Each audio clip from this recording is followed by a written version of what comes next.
एक गांव में एक छोटी सी गलियारे में एक बिल्कुल अलग दोस्ती की कहानी है।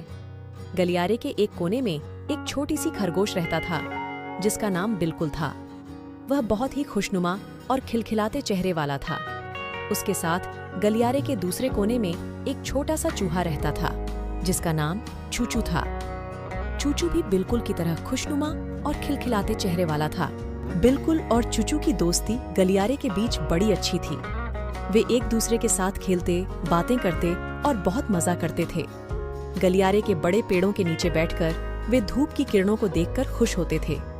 उनकी दोस्ती गांव के अन्य जानवरों के बीच भी प्रसिद्ध थी।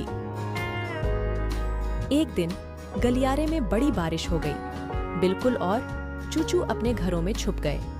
बारिश बंद होने के बाद जब वे बाहर निकले तो उन्होंने देखा कि गलियारे की दीवारों पर एक बड़ा सांप लटका हुआ था। सांप उन्हें देखकर बोला, तुम दोनों अच्छे दोस्त हो, लेकिन जब तुम दोनों एक साथ होते हो तो मैं तुम्हें खाने के लिए देखता हूँ। बिल्कुल और चूचू ने एक दूसरे को देखा और फिर सांप की ओर देखा। बिल्कुल और चूचू ने सांप के साथ मिलकर एक योजना बनाई। वे जानते थे कि अगर वे अलग अलग जाएंगे तो सांप उन्हें खाने के लिए देखेगा।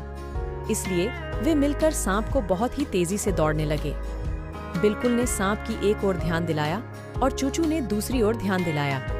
जब सांप उनके पास आया तो वे दोनों ने एक साथ उसके पूंछे पर जाकर उसे दौड़ा दिया। सांप बहुत ही चौंक गया और उसने गलियारे से दूर भागने लगा। इस घटना के बाद बिल्कुल और चूचू ने समझा कि दोस्ती में एक दूसरे का साथ देना बहुत महत्वपूर्ण होता है। वे अब और भी अच्छे दोस्त बन गए और गलियारे में खुशियों के साथ खेलते रहते थे।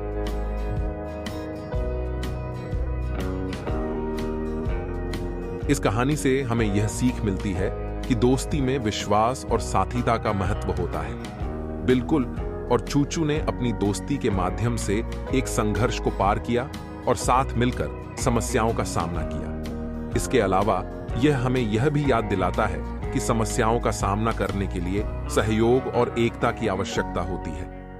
अंत में दोस्ती और सामर्थ्य के संयुक्त परिणाम से हमें समस्याओं को पराजित करने का साहस मिलता है।